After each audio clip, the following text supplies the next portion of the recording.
Live from Berlin, this is DW News. This Tuesday was really super. As expected, maverick Republican presidential candidate Donald Trump took home the lion's share of the primary trophies. But his rival, Senator Ted Cruz, claimed the crown jewel, his home state of Texas, and neighboring Oklahoma, too. So the Republican nomination remains up for grabs. The landscape is clearer for the Democrats. Thank you all so much. What a Super Tuesday! Hillary Clinton cruised to victory in most of the Super Tuesday contests. Her challenger, Bernie Sanders, won his home state of Vermont and eked out a win in Oklahoma. He vows to stay in the race through all 50 states.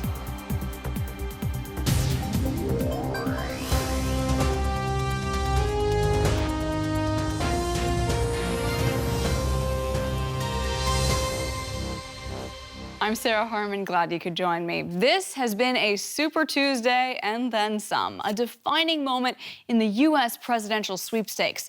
Most of the big states have made their choices, so let's have a look at the roadmap to the nomination. Democratic frontrunner Hillary Clinton stepped on the gas, adding 6 states to her win column, including the Super Tuesday crown jewel, Texas. She also lays claim to much of the delegate-rich South, from Arkansas over to Georgia. Clinton's challenger, Bernie Sanders, had a respectable evening, too, checking off his home state of Vermont, as well as picking up Oklahoma, Colorado, and Minnesota up north. We're going to be waiting a while on Alaska. So, how did the Republicans do? Well, front-running maverick Donald Trump captured plenty of real estate with victories from the Northeast to the Deep South.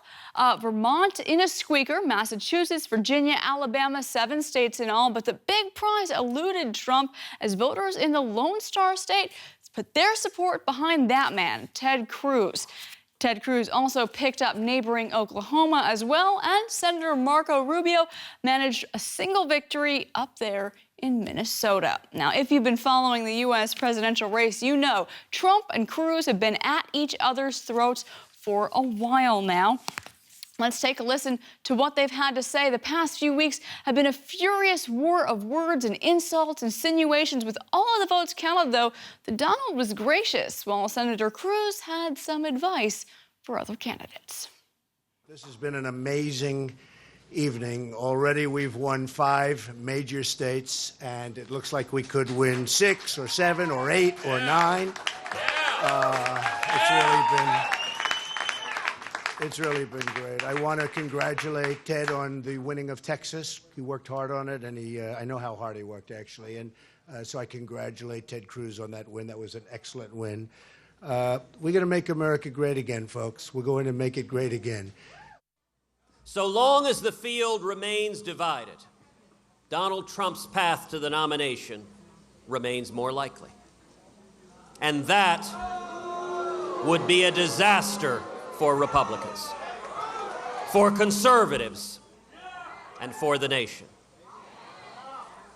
And after tonight, we have seen that our campaign is the only campaign that has beaten, that can beat, and that will beat Donald Trump. Ted Cruz sounding pretty confident there. Well, for more on these Super Tuesday results, I am joined in the studio by my colleague, Charlotte Potts. Charlotte just returned from several years in the U.S. as a political reporter. And we've also got our very own Richard Walker joining us from Houston, Texas. Richard, we're going to start with you. 2 states for Ted Cruz. Has he still got a chance?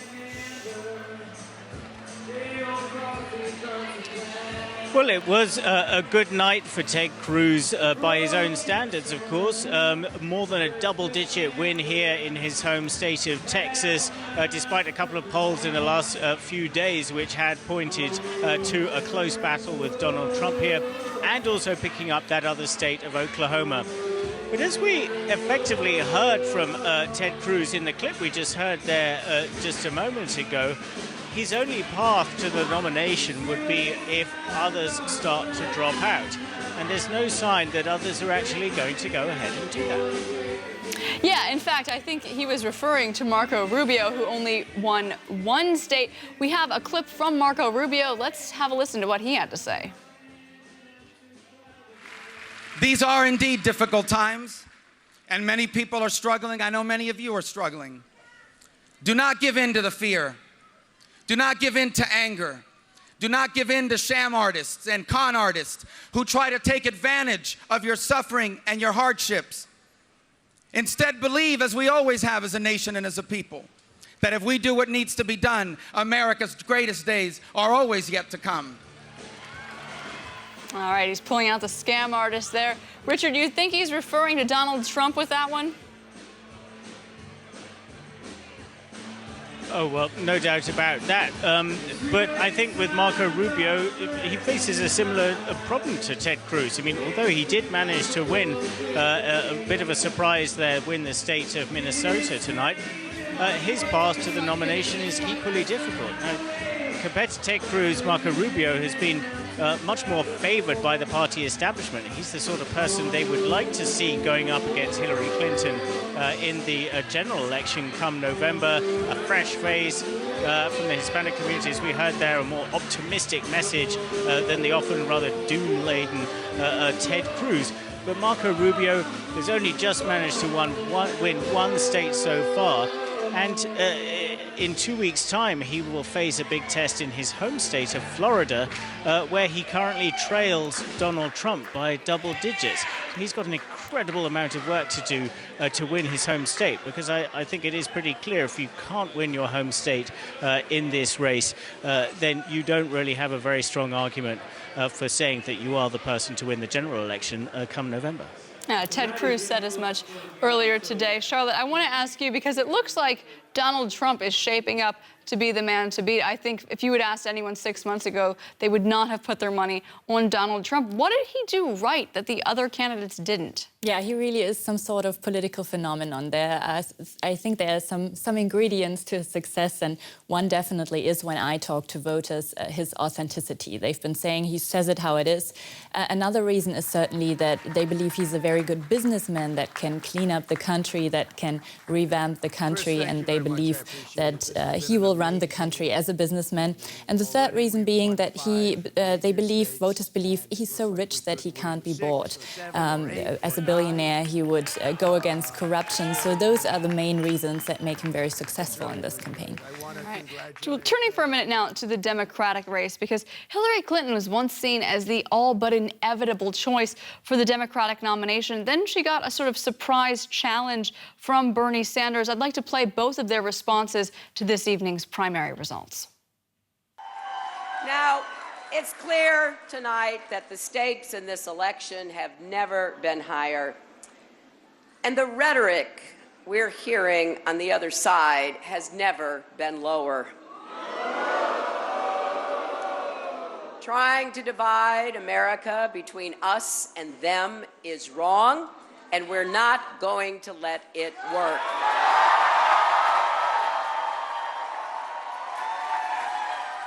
At the end of tonight, 15 states will have voted, 35 states remain.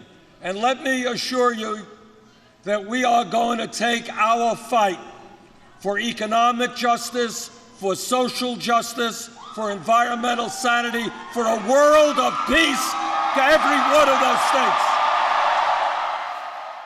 Bernie Sanders has had a pretty respectable night. He picked up his home state of Vermont. He picked up Oklahoma, Colorado, Minnesota. Does he still have a dog left in this fight? I think eventually Hillary Clinton will be the nominee, but he will keep running, and he will certainly push her towards the left of the issues. He's asking for a higher minimum wage and advocating for better student loans. And she really has been, because of his campaign, moving towards the left and portraying herself as an advocate for the working class. So he certainly has done something to reshape this campaign. And what role is demographics playing here, particularly in the Democratic race, the Democratic race, rather? The demographics are changing in America rapidly. America does not look the same as it did even 12 years ago. What role is that having? Yes, so in the general election, it's going to play a huge role. We have 30% of non-white voters, and that includes African Americans, Latinos, Asians.